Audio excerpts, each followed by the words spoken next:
हात भी देणार.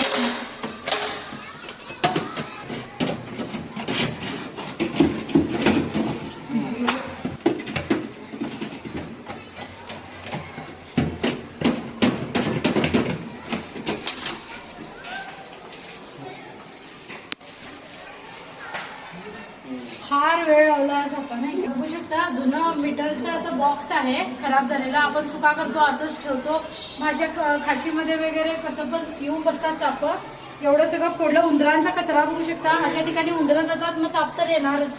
बाजूलाच वॉशरूम आहे, ऑफिस आहे आणि गेला 1 तास आम्ही हे ट्राय करालोय आणि साप बघू शकता दामण साप आहे आणि तरी मगापासून बघत थांबले. आणि भीती होती. भाग्यनगर परिसर आहे मित्रांनो आणि या परिसरात जास्त प्रमाणात धामण सापच आहेत. बाजूला शाळा आहे तर म्हणजे भीतीचं वातावरण निर्माण होतंय. साप म्हटलं की हा बिनविषारी साप आहे, हा राहिला तरी काही प्रॉब्लेम नाही आहे. पण असं जेव्हा आपण हे ठेवतो मग साप येण्याची शक्यता आहे. त्यावेळेस सापाला दोष देऊ उपयोग नाही. आपणच त्यांच्यासाठी जागा करून देतो. मग साप आला की त्याला बदनाम होतो. लक्षात घ्या. त्याचं जंगल म्हणजे ठिकाण आहे राहायचं. पण अशा आपण जागा करून दिल्यामुळे मग उंदीर येतात त्याच्या वासानं मग साप येतात. तर ठीक आहे आपण याला आता बंद करूया.